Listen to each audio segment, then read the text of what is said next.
have parted company. During his time at the club, Enzo led the team to success in the UEFA Conference League and the FIFA Club World Cup. Those achievements will remain an important part of the club's recent history, and we thank him for his contributions to the club. It continues by saying the key objective still to play for across 4 competitions, including qualification for the Champions League football. Enzo and the club believe a change gives the team the best chance of getting the season back on track. We wish Enzo well for the future. Right, so Carve Solical has been all over this story, and we've talked about what's happened and what's led to this, but we know that Enzo Maresca wasn't happy. He made it very, very clear he wasn't happy. How much of his unhappiness was down to owner interference? I think this is a little bit of an urban myth. People think that Chelsea's football leadership team go into the dressing room after every game to sort of, get a debrief from Enzo Maresca and interfere in how he's running the team. I think what they do is the football leadership team go in the dressing room to show support to him and the players. So I think that is a bit of a red herring. The main reasons that Enzo Maresca is leaving Chelsea today is one, results. Results simply haven't been good enough over the past couple of weeks. The second main reason is disagreements about return to play protocols for injured players. Chelsea, like every Premier League club, like every club, have a medical department. They are independent. They are the ones who decide when a player can return to play after injury. Is that normal though? Because I've never heard that before.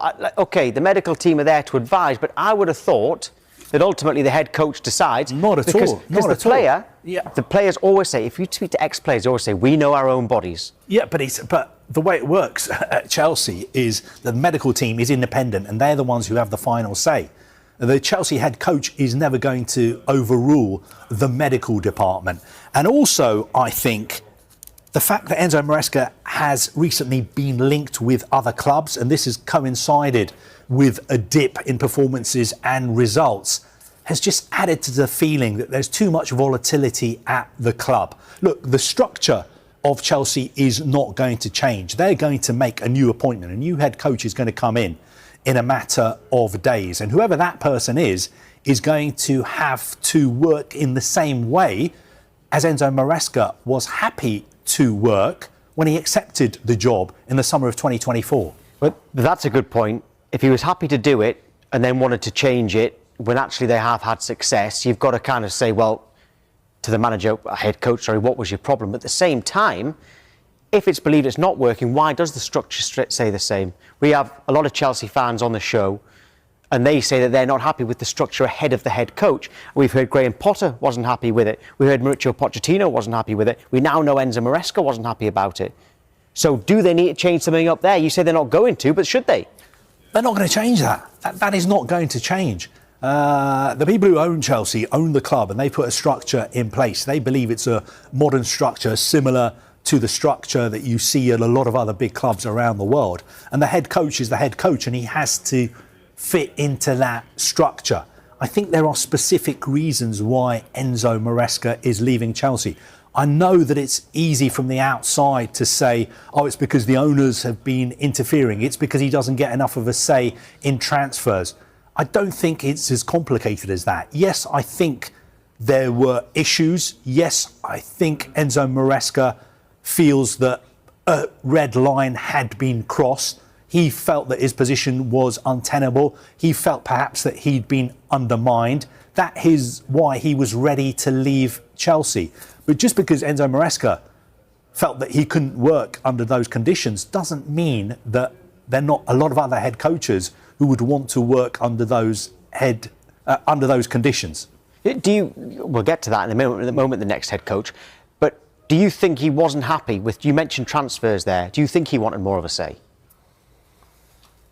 Well, every head coach who is called a head coach normally accepts they're not a manager. It's going to be left to a recruitment team. But when they've got their feet under the table and been there for a while, they want more of a say in transfers. Whether that's fair or not, that's for other people to debate. But do you think he thinks, I've been there for a while, I should have a say in who we sign, or more of a say? So you say, did the success go to his head because they won some trophies and they got back in the Champions League? He wanted more say in transfers. Well, look, judging by what he said in a news conference at the start of this season, when he said that he felt that the club had to sign a new centre-back because Levi Colwill was going to miss most of the season, perhaps you're right. But Enzo Maresca was involved in all the decisions when it came to signings at Chelsea.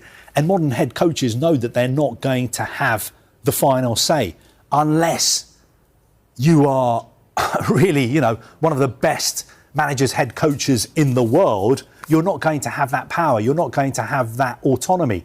Enzo Maresca didn't have the final say, but he was involved in all the decisions as well. So yes, I understand there may have been, some disagreements behind the scenes. There certainly were about buying a new centre-back. But look at it from Chelsea's perspective. Who could they have signed? Liverpool tried to sign a new centre-back in the summer as well. They signed a young Italian centre-back who is now injured. They tried to sign Mark Gahey as well. They didn't manage to do that. So it's well and good saying from the outside, Chelsea need to do this, Chelsea need to do that. It's not always as easy as it sounds. Yeah, definitely true. In terms of the next head coach, you said before the break that Liam Rossini is one of a handful of head coaches who could come in, and you said that they want a permanent appointment not till the end of the season. I'll just read you through what the bookies are saying at the moment. Sometimes they've got an idea, sometimes they don't. But Rossini is actually the favourite, maybe because we've been saying that. But there's also Oliver Glasner, who's out of contract at the end of the season. Andoni Iraola's on there. But before that, actually Cesc Fabregas is joint second favourite now with Oliver Glasner, and used to play for Chelsea. Then you've got Xavi. You've also got Marco Silva's on there as well, out of contract at the end of the season too. And you've got like John Terry, former player, etc., and Roberto De Zerbi, who's doing well at Marseille. But Rossini is the one that we know about. But just recap to everybody that it's going to be a full-time appointment, not an interim. Yeah, I think, look, Liam Rossini at the moment is manager, head coach of Strasbourg. Now, Strasbourg owned by the same ownership group who own Chelsea. So you would imagine it wouldn't be a very complicated appointment to make. One thing that would complicate it in the short term is that Strasbourg are returning from their winter break on Saturday, and they've got an important game against Nice. I don't think Chelsea will make a permanent appointment in time for the game against Manchester City, but I expect them to make a permanent appointment in the next few days. So maybe the early part of next week. And I've been trying to pin down how many candidates we're talking about. I was told it's a handful. It's a small handful. I think you're talking about 2, 3, 4 possible candidates who could take over from Maresca. And this is something that Chelsea are prepared for. They have a contingency plan. They have already vetted a short list of candidates. So if you're a Chelsea supporter, you're not going to have to wait long to find out who's going to take over permanently.